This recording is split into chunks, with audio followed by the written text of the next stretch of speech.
genoux. Que le règne de Dieu soit établi. Que la lumière de Dieu arrive. Que les ténèbres soient chassées. Seigneur, ce soir, je prie contre le vent que l'ennemi prépare pour les contre l'Église. Tu es mort à cause de l'Église.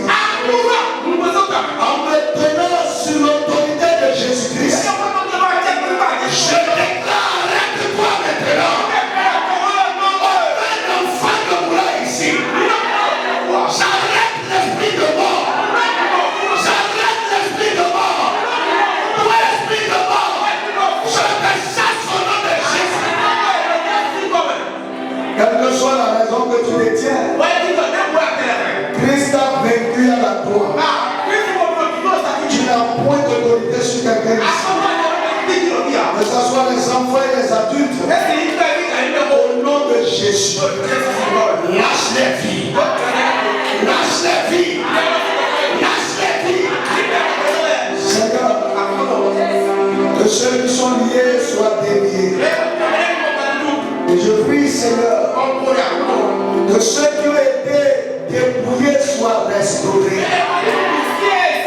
Tout ce qui a avalé votre gloire, vos richesses et vos bénédictions, le Saint-Lui de la colère de Dieu, frappe maintenant, sois libéré, reçois ce bien à toi. Que Dieu te restaure dans ton droit. Ce que Dieu t'a donné, c'est ton droit. Que Dieu te restaure dans ton droit. Quelle que soit la force qui se sont mobilisées actuellement, je leur impose échec. Échec. Échec. Toi tu réussiras. Reçois la capacité de la réussite. La puissance d'en haut. Sois revêtu. Et avance dans ta destinée glorieuse. Que ta destinée se manifeste. Et que ta vie quitte cet état dans lequel elle se trouve. Que Dieu soit loué. Je prie, Seigneur, les liens de malédiction dans lesquels elles sont, que ces liens soient brisés ce soir. Soient brisés ce soir. Soient brisés ce soir. Et que la bénédiction trouve la place pour changer l'aspect des vies. Que toute la gloire soit à toi. Au nom puissant de Jésus. Amen. Asseyez-vous. Bien-aimés, chers frères et sœurs, que la paix et la grâce de notre Seigneur Jésus-Christ soient avec nous tous. Je vous souhaite la bienvenue à cette séance. Je prie que le Seigneur, par ce moment, éclaire vos vies et qu'il vous donne de jouir de la bénédiction libérée par Christ à la croix.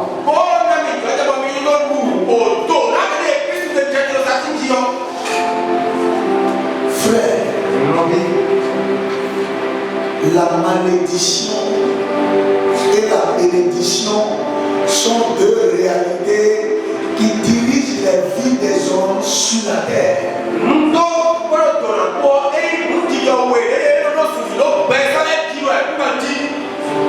Malheureusement, certains vivent sous le coup de la malédiction à telle enseigne qu'ils ne s'envisagent pas ce qu'on appelle bénédiction.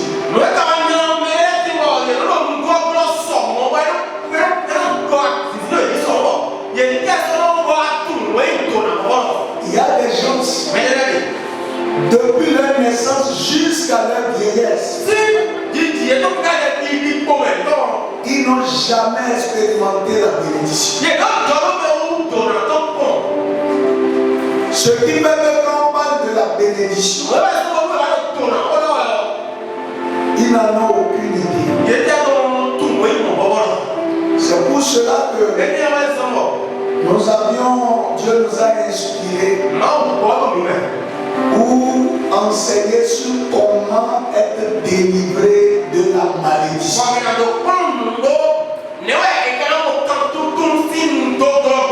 Bien aimé, je vais vous dire une vérité. Le chrétien qui obtient tout par ses propres efforts n'a pas encore connu Dieu.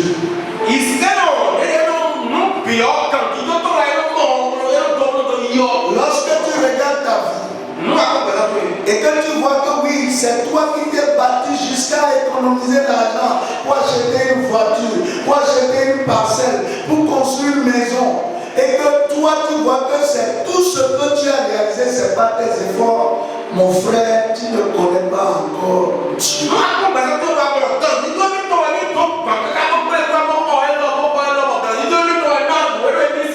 Le véritable chrétien doit dire, je me suis posé la question, comment j'en suis arrivé là? Comment j'ai obtenu ceci? Comment ceci est arrivé dans ma vie? Parce qu'il comprend qu'il y a quelque chose qui lui arrive de bien et qui n'a rien à voir avec ses efforts.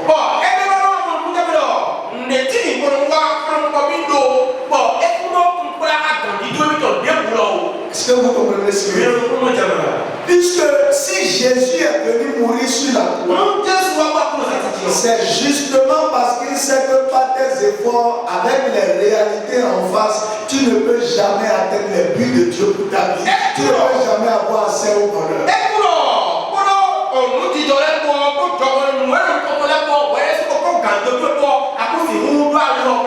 C'est pour cela que Jésus est venu mourir.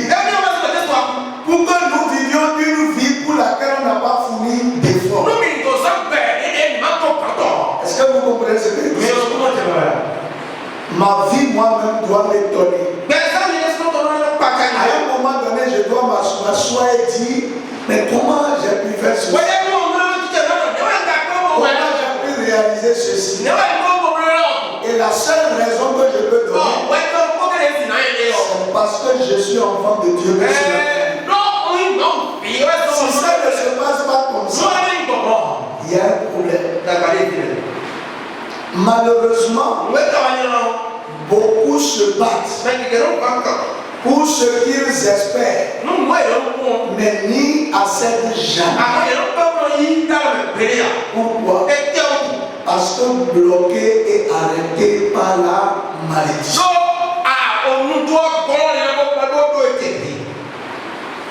Ceux qui sont bénis que j'ai vus dans la Bible. Regardez comment quelqu'un n'a pas fait une étude universitaire. Il n'a jamais été à l'école. Mais on le nomme premier ministre. Parce qu'on voit en lui une sagesse, une intelligence nulle part. Je vois comment les Daniel, les Shadrach, les Meshach, parmi tous les Israélites qui étaient là, ont choisi ces Hébreux pour dire vous allez être chef dans votre vie. Qu'est-ce qu'ils ont fait pour le mériter? Rien. Et c'est ça la vie du chrétien. Les réalisations, les positions, les niveaux que j'obtiens ne devraient pas être le résultat de mes efforts. Mais ça devait être la manifestation de la grâce et de la bénédiction. J'entends souvent une soeur dire, je vois la raison. Son mari dit, oui, je vais t'amener à la mairie. Quand tu vas faire ceci, tu vas faire cela.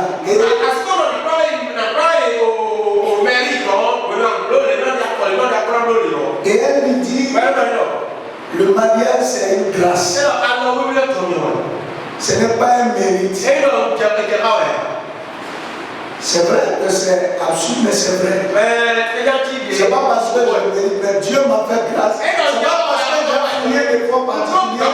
Même le Seigneur, parce que je suis son enfant, il organise tout pour moi. Que son nom soit glorifié. Alors, le but de cet enseignement, ce n'est pas pour vous rendre triste. C'est de partir du diagnostic pour voir la solution que la Bible nous propose.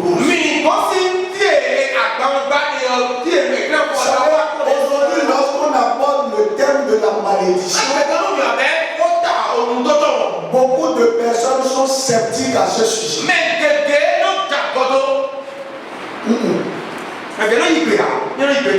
Voilà, ils n'acceptent pas, ils ne croient pas. Parce qu'ils associent cela à des pratiques superstitieuses. Ou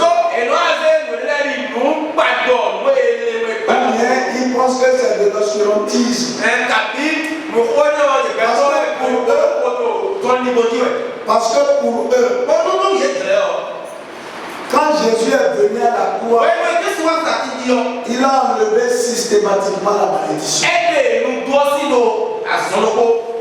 Mais la question que je m'avais posée ce soir, Jésus allait à la croix pour le salut, n'est-ce pas? Mais pourquoi tout le monde n'est pas sauvé automatiquement? Alors, comme j'ai dit ce soir, nous allons voir des choses qui révèlent la présence d'une malédiction ou des malédictions dans les vies. Mais avant d'en arriver, parce que prochainement je vais développer chacune de ces choses.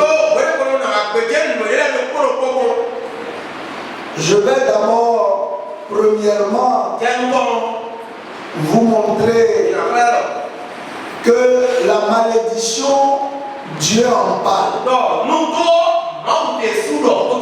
Et c'est un choix. Et nous allons ensuite voir comment est-ce que quelqu'un, parce que comme les gens n'ont pas accès à la bénédiction,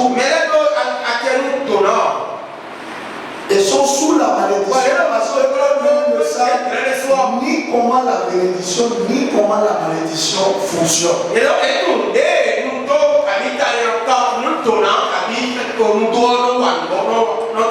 Dans Deutéronome 11, versets 26 à 28,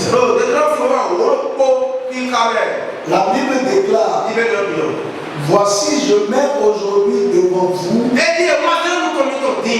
la bénédiction et la malédiction.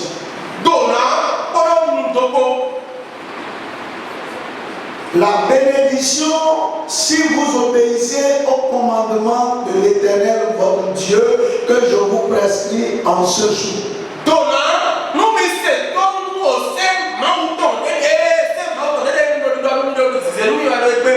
La malédiction, si vous n'obéissez pas au commandement de l'Éternel votre Dieu.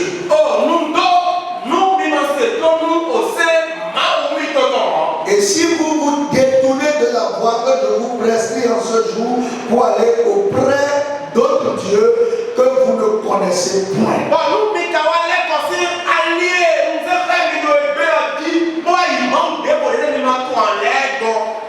Je vous ai dit que la bénédiction et la malédiction, c'est le choix que chacun fait. Et Dieu, au travers de ce passage, montre comment chacun choisit le chemin qu'il veut.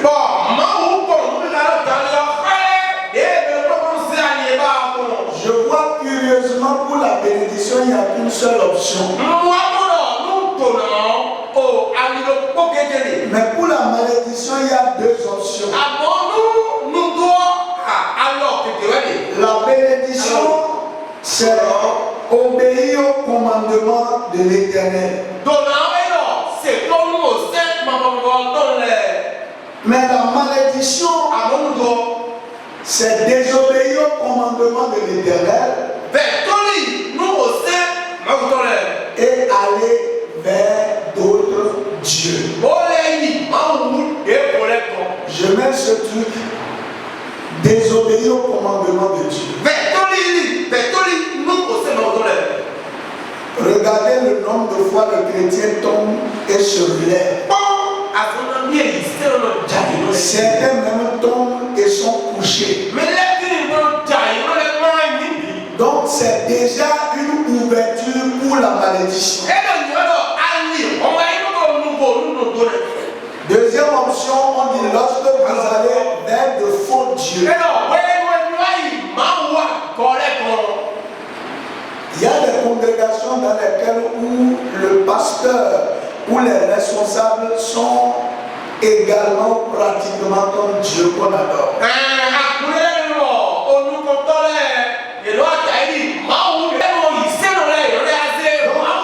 Regardez comment quelqu'un peut être dans l'église et activer la malédiction.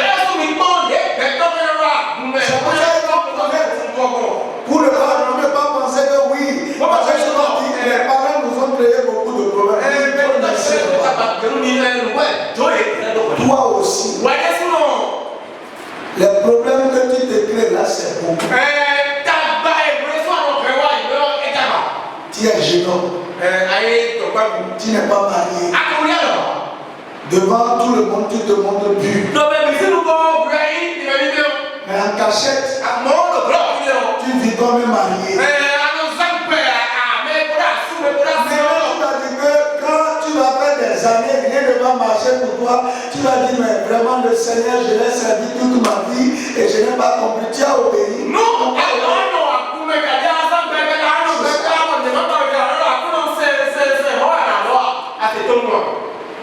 Deuxième pièce. Deutéronome 30, verset 1 à 3. Je suis en train de vous montrer que Dieu même, c'est le premier à avertir sur la malédiction. Ne pas penser au Seigneur et penser que bon, ça devait être automatique, ça peut vous créer des torts. Lorsque toutes ces choses t'arriveront, la bénédiction et la malédiction que je mets devant toi, si tu les prends à cœur au milieu de toutes les nations, l'Éternel ton Dieu t'aura chassé.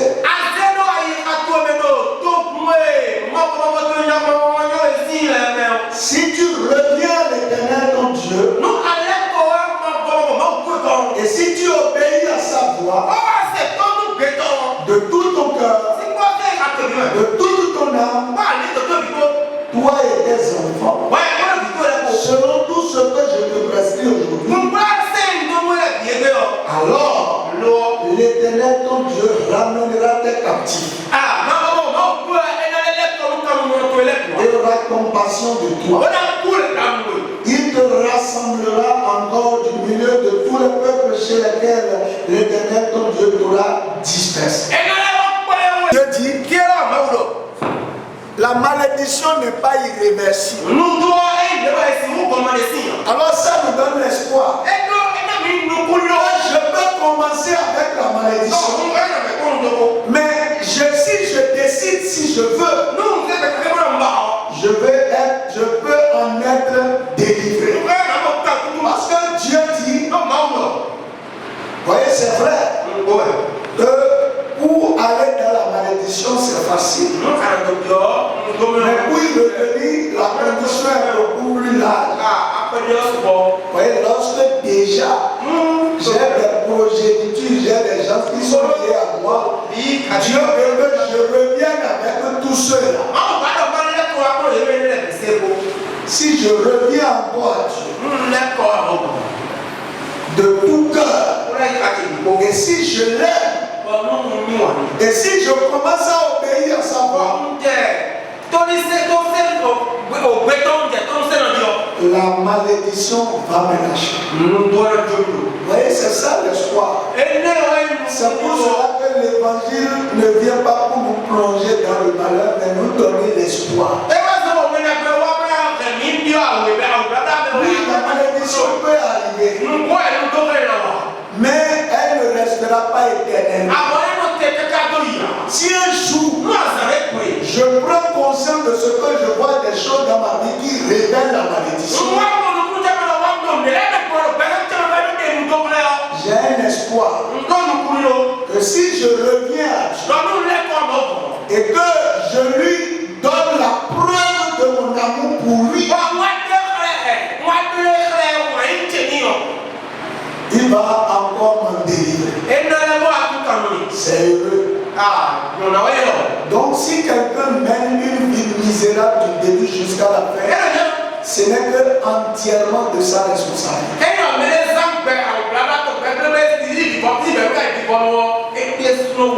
Ce n'est pas parce que Dieu aurait voulu. Le troisième test qui fait que Dieu parle de la malédiction, j'ai choisi seulement cette loi pour vous amener à rendre compte de cette réalité. Romains 1, verset 17 à 18. Il se dit comme suit. Parce qu'en lui est révélée la justice de Dieu par la foi. Et pour la foi, selon ce qu'il a écrit, selon qu'il est écrit, le juste vivra par la foi. Et le verset 18.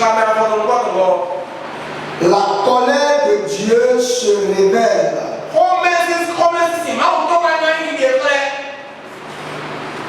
du ciel contre toute impiété et toute injustice des hommes qui retiennent injustement la vérité captive. Ça montre les deux natures, les deux faces, les deux choses que Dieu peut faire. Autant il est bon, il est amour. Autant il peut se fâcher et manifester sa colère contre des choses. Et ce que je veux que vous compreniez, la malédiction, c'est la façon par laquelle Dieu punit ceux qui ne sont pas corrects. Ce n'est pas la seule source, mais c'est une des sources. Quand Dieu décide de corriger quelqu'un, de montrer sa colère contre quelqu'un, il libère la malédiction. Comme je le dis, beaucoup de chrétiens qui devaient jouir de la bénédiction sont en train d'endurer des malédictions. Pourquoi? Pour deux raisons. La première raison pour laquelle les chrétiens qui devaient vivre dans la bénédiction sont dans la malédiction. Ils ne savent pas distinguer une malédiction et une bénédiction dans leur vie.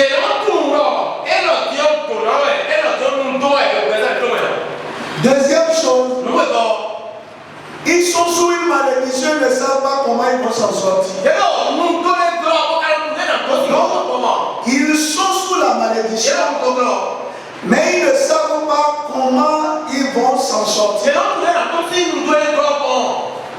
De ces deux réalités, je vais vous dire deux vérités. La première, Dieu est l'unique source de la bénédiction.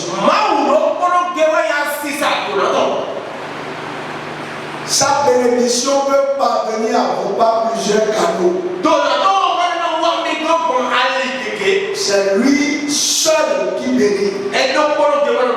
C'est pourquoi la Bible dit c'est la bénédiction de l'Éternel qui enrichit et cela ne s'accompagne d'aucun chagrin. Toute bénédiction provient de Dieu. C'est lui seul qui peut bénir. Même quand vous voyez un homme que Dieu utilise pour bénir, c'est parce que Dieu vous a béni d'abord que lui vient pour vous bénir. De l'histoire de Balaam avec le peuple d'Israël. Il dit, comment je peux maudire un peuple que l'Éternel a béni? Donc c'est parce que Dieu est d'abord béni que Dieu utilisera quelqu'un pour te bénir. Est-ce que vous comprenez? C'est pourquoi notre reconnaissance est entièrement envers Dieu. Deuxième vérité, les malédictions aussi viennent de Dieu. Mais il n'en est pas l'unique source. malédiction peut provenir d'autres sources. Mais la malédiction vient aussi de lui. Parce que cela constitue une de ses principales manières par lesquelles il amène le jugement sur les rebelles.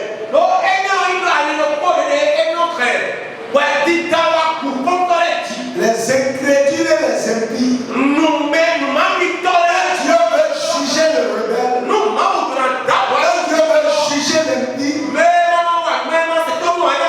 Quand Dieu veut juger l'incrédule,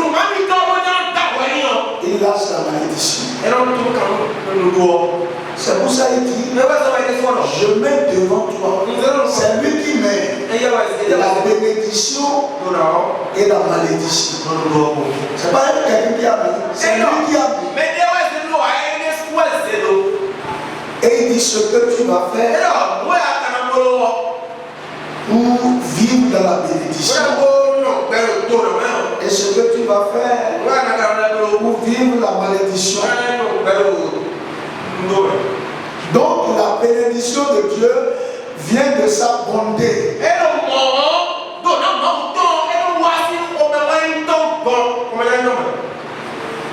C'est de la bonté de Dieu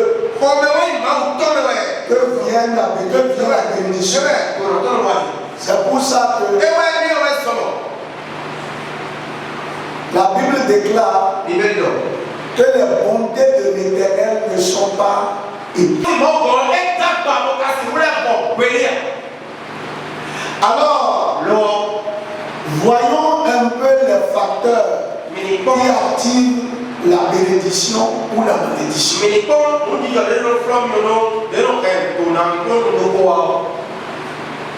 Quand je lis dans Deutéronome 28, parce que quand on parle de bénédiction et de malédiction, c'est le passage un peu phare. Parce que ce passage met les deux en exergue. Vous voyez, pour la bénédiction, vous voyez dans Deutéronome 28, verset 1er. Vous allez voir pour la malédiction de Deutéronome 28, verset 15. Et il dit, Deutéronome 28, verset 1er dit, si tu obéis à la voix de Dieu, en observant et en mettant en pratique tous ces commandements que je te prescris aujourd'hui, l'Éternel ton Dieu te donnera la supériorité sur toutes les nations de la terre.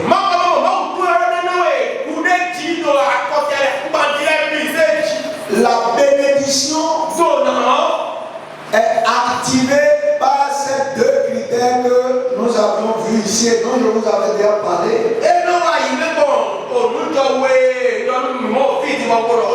Premièrement, c'est écouter la voix de Dieu. Et deuxièmement, c'est de faire ce que la voix vous a dit. Et vous allez voir que ce soit dans l'Ancien Testament, dans le Nouveau Testament, ça n'a jamais changé. Vous voyez, lisons notre texte, Exode 19, verset 5.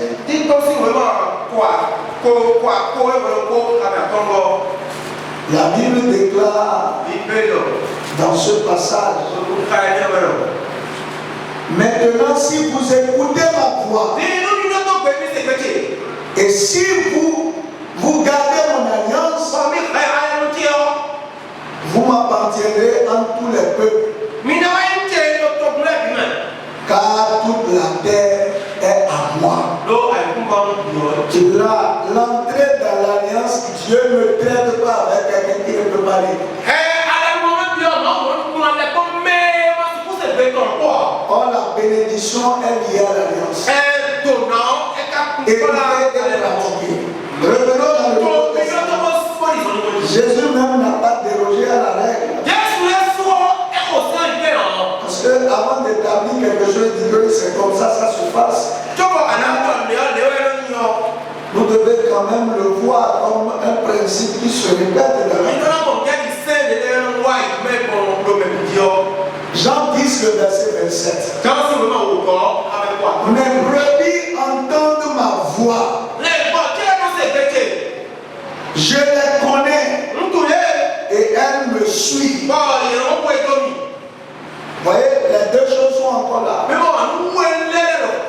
entendre et suivre. Suivre quelqu'un, c'est de faire ce qu'il a dit de faire.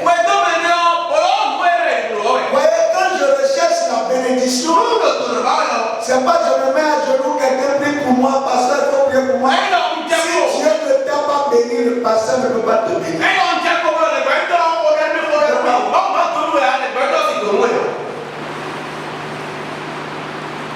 Mais pour que Dieu te bénisse, tu dois avoir l'écoute et mettre en pratique ce que l'écoute te dit. Le problème de l'église aujourd'hui qui fait que la malédiction continue de se perpétuer.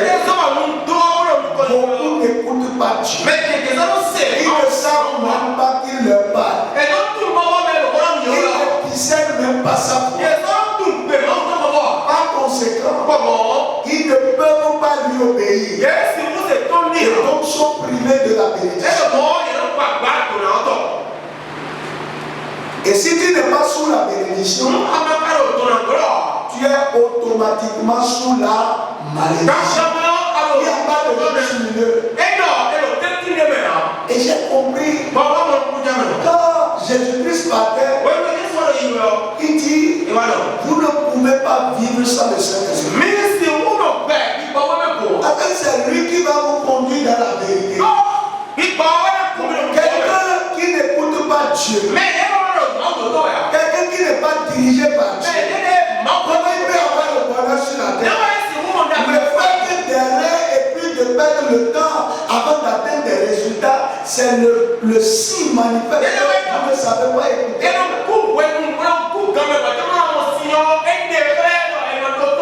C'est pour cela que vous allez voir dans l'Ancien Testament les hommes de Dieu ou les hommes qui ont fait des exploits ne font rien sans consulter Dieu. Ils vont toujours chercher quel est le point de vue. Ils veulent toujours écouter Dieu. Seigneur, si je vais dans ce combat, est-ce que je vais revenir? Même quand le roi était rebelle, il voulait quand même entendre Dieu. Aujourd'hui, combien ont pris au sérieux la recherche des instructions que Dieu leur donne?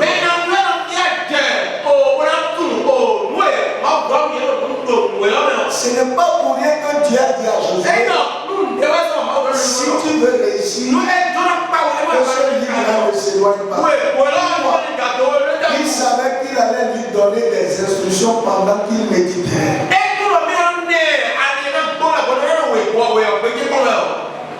Il savait qu'il allait le préparer suffisamment pour qu'il puisse apprendre à écouter Dieu, à rechercher Dieu.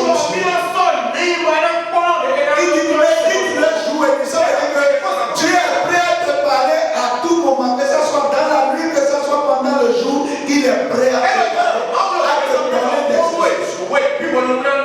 D'ailleurs, les paroles les plus profondes, les instructions les plus efficaces ont été données à beaucoup pendant la nuit. Quand on a dit que Dieu a dit à Salomon qui sera riche, Dieu a voulu le bénir. Ce n'est pas pendant le jour. C'est dans son sommeil que ça se passe. Dieu a conclu l'alliance avec beaucoup pendant le sommeil. Vous voyez, quand vous lisez Genèse 15, un sommeil a compris Abraham. Lorsque Dieu a venu lui rendre visite, il a compris l'alliance avec lui. Combien de chrétiens recherchent aujourd'hui la voix de Dieu? Aujourd'hui, qu'est-ce que le Saint-Esprit t'a dit? Quelle instruction tu as reçue de Dieu? Et qu'est-ce que tu as fait? C'est ça le problème. Vous n'écoutez pas, vous ne recherchez même pas à écouter. Au lieu que chaque journée soit une journée bénie, vous ne vivez pas la bénédiction. Lorsque vous apprenez à être conduit par le Seigneur, vous serez rarement surpris par des événements qui arrivent dans votre vie. Parce que Dieu ne peut pas laisser quelque chose venir nous surprendre. Vous allez prendre des des décisions qui vous conduisent dans la malédiction. Parce que vous n'avez pas écouté Dieu. Pas ce qu'il veut. Parce que souvent aujourd'hui, ce qui se passe, même quand on dit qu'on prie, on ne prie pas. On ne comprend pas le sens de la prière. La prière, c'est un dialogue. Quand tu as fini de parler, quel a été le retour de Dieu? Écouter, c'est le centre de la réussite. Ne pas écouter, Dieu vous considère comme un rebelle. Donc la première condition se vérifie. Parce que regardons dans Deutéronome verset 15. Vous allez voir que c'est le contraire de ce qui a été dit là-bas qui a dit. Jésus suis parce que tous les jours, vous voyez comment vous-même vous activez la maladie. Peut-être que oui, le Seigneur dit ceci. Pardon, Deutéronome, je voulais dire, excusez-moi. Deutéronome 8, verset 15.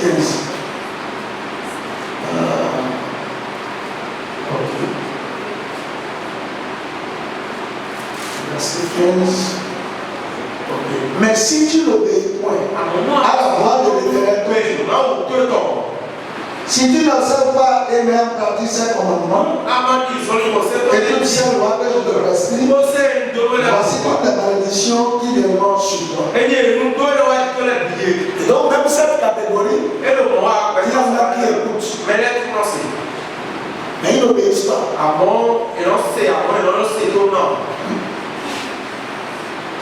Franchement, j'ai compris comment beaucoup de chrétiens effectivement sont sous la malédiction.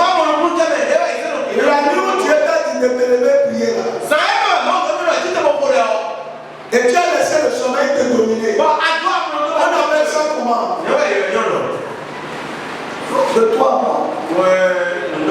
Parce que la voix de Dieu, tu as senti ce besoin pressant de prier.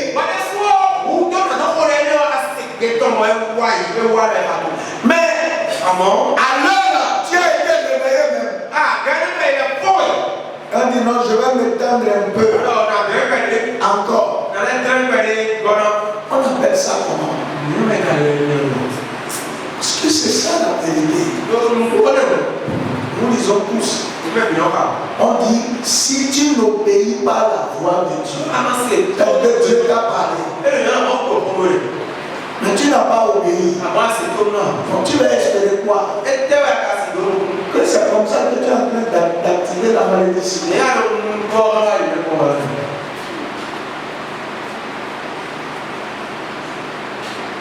Jésus avait dit à ses disciples, venez.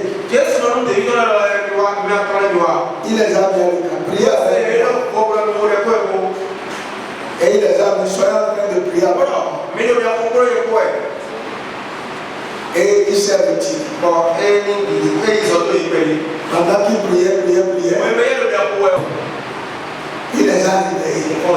Il va encore. Il revient. Il dormait. Il a dit, comment? Vous ne pouvez pas veiller au moins une heure avec nous. Bon, il dit, troisième fois, il dit, maintenant il faut dormir. Quand ils ont dormi, quel a été le résultat? Parce que quand on est sous la malédiction, vous ne pouvez que commettre des actes ignobles. Quand ils se sont réveillés, la première réaction de Pierre était d'enlever les oreilles.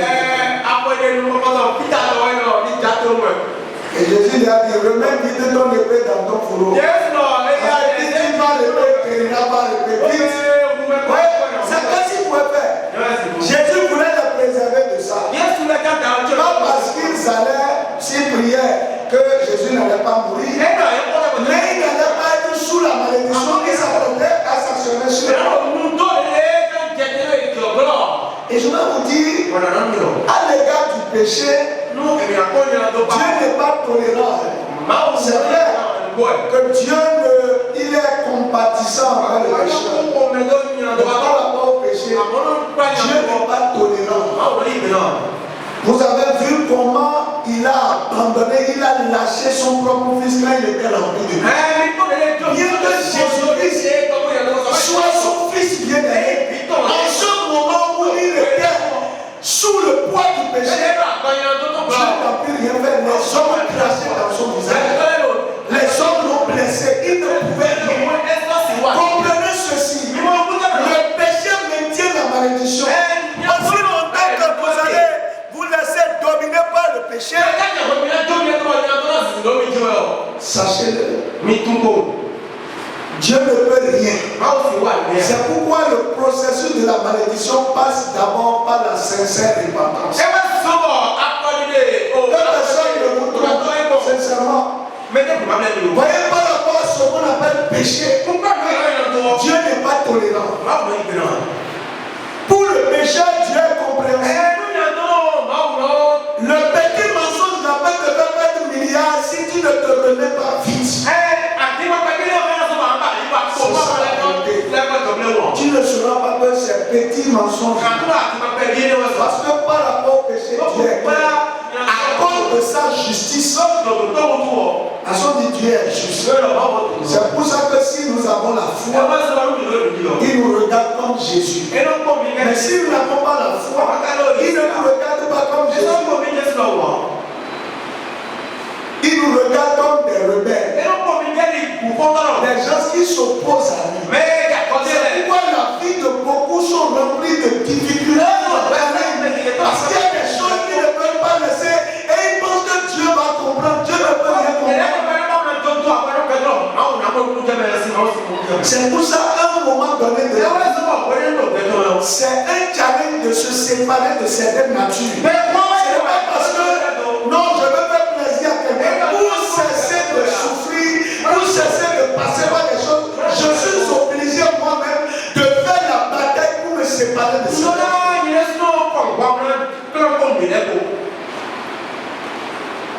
La Bible parle de se dépouiller de la chair.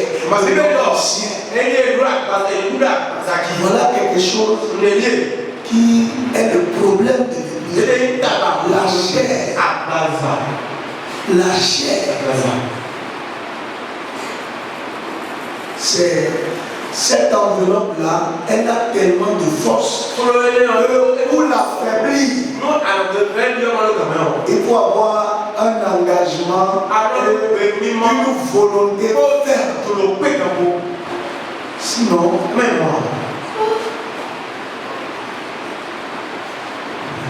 qu'est-ce qu'il y a fait que Judas n'a pas pu retourner voir Jésus pour dire vraiment, je t'ai vendu, tu as tout bien, mais pardonne-moi. C'est la chair que le bidon a utilisée pour lui, en lui répétant des pensées comme jamais, comment les autres vont te regarder. Et il a compris la mort. La chair fait que les problèmes les plus simples, vous les amplifiez. Ce que vous pouvez régler simplement, vous allez passer des moments souffrir. Tous les jours, des mois, à cause de la chair. Parce que la malédiction veut que vous souffriez. Parce que la malédiction, c'est de faire des efforts improductifs. C'est ça qui fait ça. La malédiction conduit à des efforts improductifs.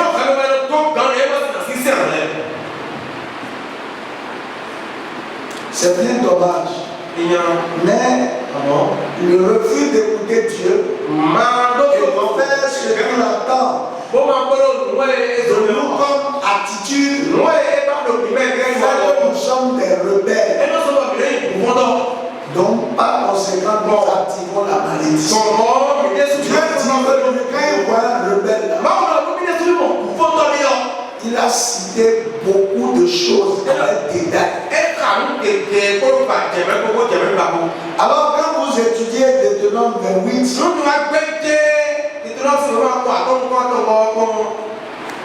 Du premier verset jusqu'au verset 13. On parle du premier exactement à partir du troisième verset. Vous voyez que Dieu parle de 7 catégories de bénédictions.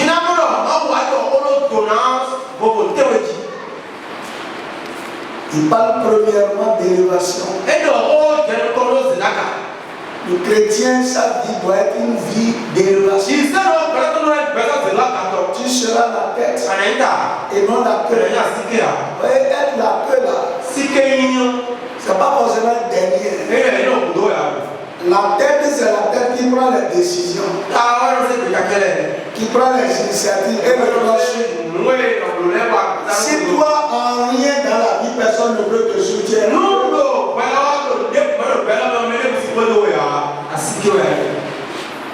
Comprenez? Tu dois avoir des choses où les gens ont envie de faire. Il y a la santé. La bénédiction, comme vous disiez, il y a la santé. Quand quelqu'un bénit, il a la santé. Je souhaite que tu prospères à tous égards et que tu sois en bonne santé.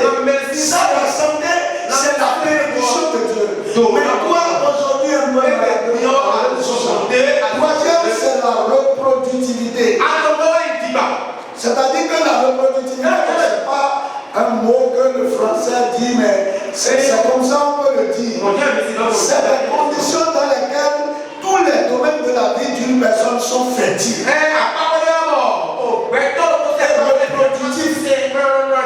La famille, c'est pas, il n'y a pas de problème de procréation. Au moment d'accoucher arrive, ça se passe normalement. Si vous faites un élevage, ça donne. Vous voyez, quand on était enfant, j'ai compris, les parents faisaient des choses pour voir un peu quelles étaient les aptitudes de chaque enfant. Vous voyez, ils payent un poulet et on donne à chacun. Ton poulet, voici toi. Et qu'est-ce qu'il faisait en tout cas chez nous, c'est jusqu'à un moment donné, je me suis appelé de ma grande soeur et moi. Après elle est partie, moi je suis resté. Je savais qu'on nous avait payé des poulets. Et c'est les poussins qui naissaient que le poulet donnait. Qu'on vendait, c'est ça qui permettait qu'on payait ma scolarité, mon petit déjeuner.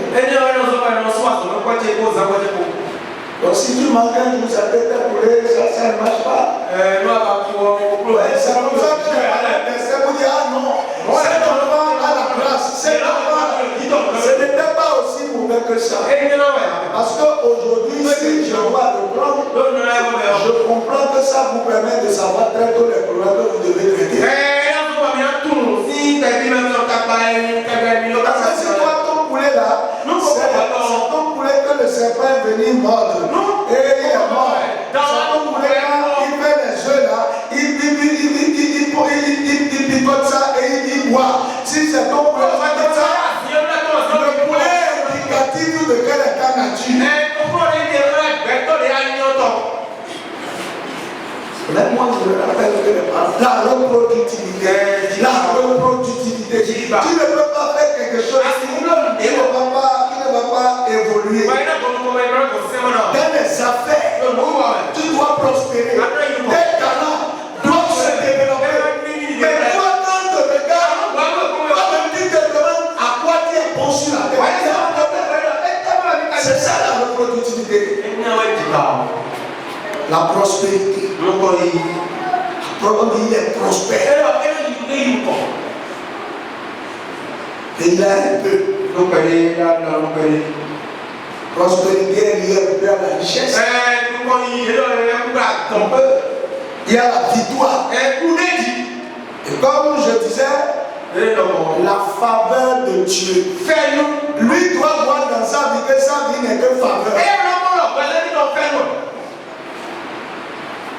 Il n'a pas fait de longues études, mais il ne manque de rien. il prospère. Il a des affaires, il a des choses qui marchent. C'est ça. Ça, c'est un enfant de Dieu. La faveur, quand la bénédiction est là, quand vous avez la faveur, là où tout le monde va, on les renvoie. Toi, tu vas là-bas, on accepte. On peut dire qu'il n'y a plus de place, mais quand tu viens, tu bouleverses l'ordre, on commence à réfléchir. À cause de toi, on saute quelqu'un te trouve une place. C'est ça la parole. Mais toi, tu es à ta place, c'est quelqu'un d'autre qui vient prendre mon frère. Ma soeur, il y a un problème. C'est ça. Donc, quand vous lisez dans Genèse de 30, 8, 3, vous allez voir ce que je vous ai dit dans le et vous allez voir, quand on a commencé du verset 16 jusqu'au verset 68, parce que de 30, 8 à 60, vous pouvez lire à la maison. Du verset 16 jusqu'au verset 68, ça c'est la malédiction qu'on a donnée avec détail. Et puis, quand j'ai regroupé tout, j'en ai vu 9. Et quand vous vivez ces choses-là, sachez qu'il y a une malédiction. Ça là, faut même pas, il ne faut pas perdre le temps. Il faut commencer à l'humiliation. C'est-à-dire que toi, c'est toi qu'on humilie. Devant tout le monde, on t'humilie. Ouais, quand quelqu'un est béni, il peut mal faire. Je ne sais pas qui ne fera pas mal. On va le traiter avec dignité, même dans sa faiblesse. Mais quand vous êtes maudit là, vous êtes humilié. Humiliation là, il y a ce que les hommes peuvent faire, il y a ce que la nature peut faire.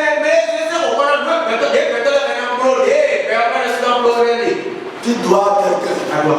Et il vient t'attendre à l'église. Tu regardes derrière, tu le vois. Mon frère, c'est que tu vas être concentré.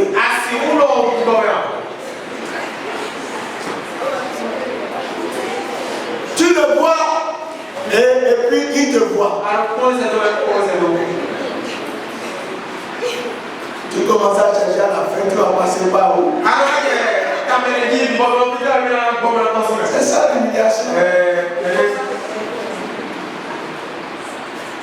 Le jour où il y a un grand événement, c'est là devant tout le monde. Que toi, ta robe se déchire et les gens vont dire et que tes personnes sont sorties devant tout le monde.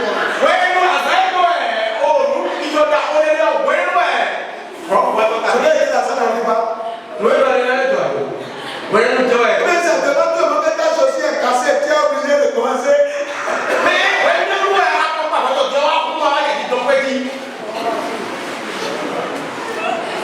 Quelqu'un qui a dit, la chaussure est ouverte, mais pourtant c'est aujourd'hui, j'ai porté ça pour la première fois. Et pourtant parmi tout le monde là, c'est enlevé.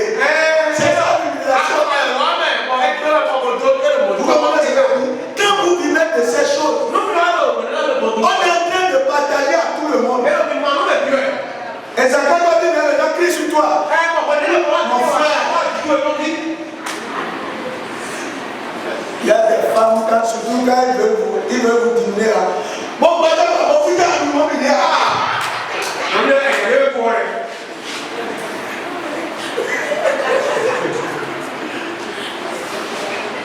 humiliation. Deuxième chose, la stérilité. La stérilité. La stérilité, ce n'est pas que relatif à l'enfant. C'est l'absence de fruit. Avec toi, tu ne fais rien pour que ça porte fruit. C'est ça, c'est une malédiction. Tu es allé 20 fois sur un terrain, un dossier, et ça n'a rien donné. C'est la stérilité.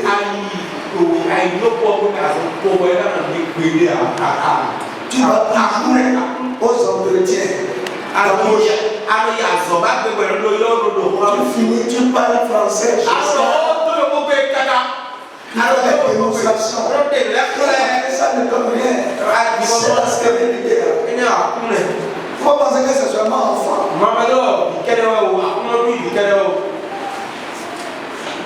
Comme quelqu'un dit qu'il a fait un champ de piment. Et il s'attendait que bientôt piment là, ça va venir. Ça a commencé. Les fleurs étaient bien. Mais un événement naturel, un phénomène naturel et tout ça. La première fois que toi tu le fais essence, c'est le jour là que les douaniers t'ont suivi jusqu'au moment où tu mettais le truc là. C'est le jour là ils ont ramassé pour toi, ils sont partis. C'est la stérilité.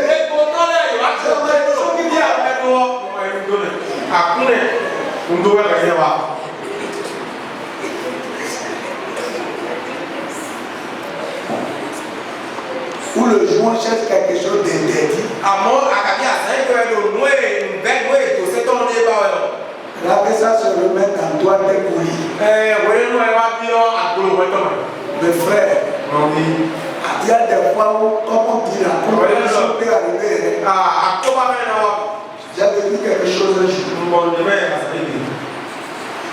J'étais avec une collègue.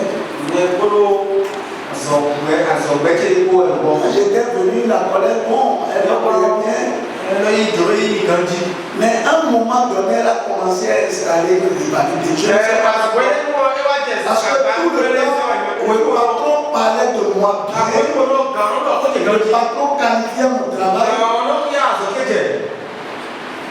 Je me rappelle qu'un jour, on était devant le patron, et on cherchait un document, et le patron dit non, non, si c'est lui là, je sais que si il s'est avec lui, qu'il a dit c'est avec lui là, vous allez finir avec lui. Si ce jour-là, mon problème a commencé. Et puis j'étais allé payer son salaire. C'est pendant ce temps, on ne faisait pas vraiment, on payait cash. Et d'être dans son bureau n'était que deux. Je paye le salaire. Et puis on parle d'autres sujets. Elle sort un peu derrière, elle revient. Et puis après, elle dit qu'elle ne trouve pas le salaire. On était que deux dedans. Mon frère. Et il dit, en tout cas, ça là.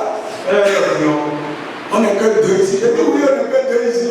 Mais il faut fouiller, tu vas trouver ton salaire. Comment est-ce qu'elle me dit ça? Et je me suis levé, j'ai dit, c'est pas question de monter. Là, je n'ai plus trouvé ça. Ce qu'on dit là, 15 minutes après, on n'a pas trouvé. J'étais sous clim et je transpirais. J'ai dit, Seigneur, quelle honte. Quelle honte. Ah, tu dois faire. Parce que ce gars, effectivement, n'est que deux. J'ai dit, madame, il faut le chercher. Elle commence à le chercher. Et on va que, en temps, c'était glissé, c'est tombé sous le bureau. Les choses comme ça, vous arrivent, vous ne comprenez pas. Le jour là, je me suis mis en prière. Je me suis dit, tu ne peux pas me honner. C'est pas simple. Quand la malédiction est derrière vous, vous êtes combat de frustration là, c'est vraiment frustration. La malédiction, quand c'est dans une ville, ça crée des maladies mentales et physiques. Vous voyez, on dit folie, dépression. Et non, ça c'est la malédiction. Non, je suis dépressif. Je suis dépressif. Quel que soit le choc qui arrive, aucun enfant de Dieu ne peut dire. Pourquoi? Parce qu'il y a une paix, tranquillité qui vient de vous montrer que le chaos n'est pas. C'est toi qui tombes toujours malade. Tu finis cette maladie. Et d'autres commencent. Et il y a des cycles. C'est comme dit, la maladie a commencé. C'est la malédiction. Je ne parle pas, il y a des choses, je ne parle pas de. C'est pas parce que tu as dit que tu tombes par tu sauves du palais. C'est une fille que bouffe. Proprement, tu auras le palais. Ça là, c'est pas une question. Il faut te protéger ou bien. On avait l'immunité contre le palais. Quand on est venu à Cotonou, on a dit il faut dormir sur nous. Comment? Tu vas dormir sur Alain Libre. Tu as fini de manger la musique ou même de manger le pain. Il y a pas de souci. Tu dors là, ça fait quand même, tu te réveilles. Te bouffe. Tu ne sens rien. C'est pourquoi le jour le palais l'a bien une fois. Quand j'ai fait du C jusqu'en terminale, c'est 2 fois que je suis tombé malade. 2 ans. Mais musique là, je ne connais pas. Ça me a tellement piqué que notre corps m'a défini un petit corps.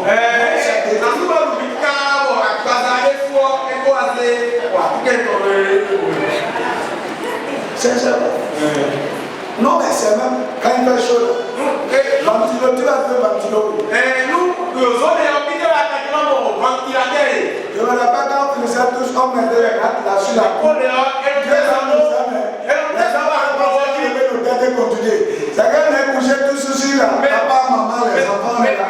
C'est la 4 heures que vous devez passer, il y a un bon frère qui s'ouvre les 4 heures là.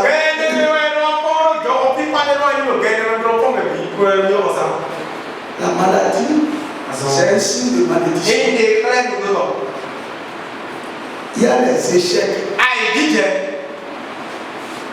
La vie est ratée. Tu vas toujours les mauvais choix. Tu vas toujours dans les mauvais sens.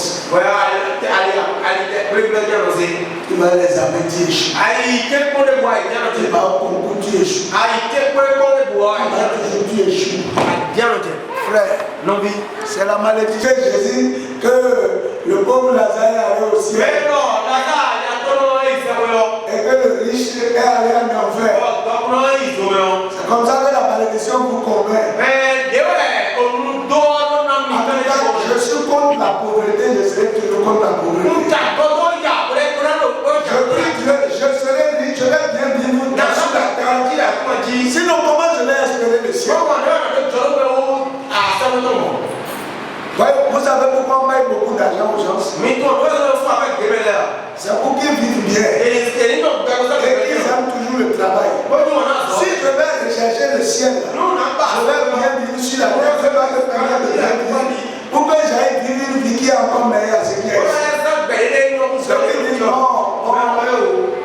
Que les pauvres viennent dire les pauvres. Car ils n'ont rien fait. La pauvreté, c'est un signe de malédiction. Les défaites. Les défaites. Dans les combats, c'est comme tu vois toujours le bon. Dans la nuit, c'est toi qui cours toujours. Il n'y a pas de nuit que toi tu chasses quelqu'un. Tu te réveilles, oh ils sont là, ils sont là. Mon frère, c'est pas la vie des chrétiens. Les oppressions. Les oppressions. Tu es là, tu sens des pressions fortes. Tu sens la pression pour fumer la cigarette. Tu sens la pression pour aller chercher la femme. Tu n'arrives pas à t'en sortir. Tu vois une pression. C'est la malédiction. Les oppressions là, il ne faut pas penser que tu es là, la chose te dit, il faut dire que je vais adorer ça. C'est la malédiction, mon frère. La pression est forte, c'est ça. L'oppression là, tu n'as pas encore fait le péché. Mais tu sens une pression qui te pousse vers le mal. C'est la malédiction. Il fait ça. Il y a les foyers brisés. Le divorce, c'est un signe de malédiction. Les foyers brisés. Tu es là. On est venu arracher ta femme. On est venu arracher ton mari. C'est parce que tu es sous malédiction. C'est souvent on ne comprend pas. Ça veut dire que quelqu'un aura sa fiancée, il viendra coucher avec elle. C'est malédiction. Les femmes qui ont des maris qui ne sont pas fidèles.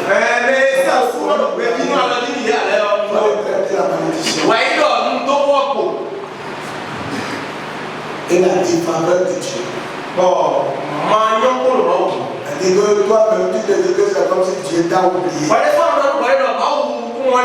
Quand vous avez la défaveur de Dieu, quand vous avez la chose échoue. Il y a des femmes et puis leur mari ne leur dit pas tout.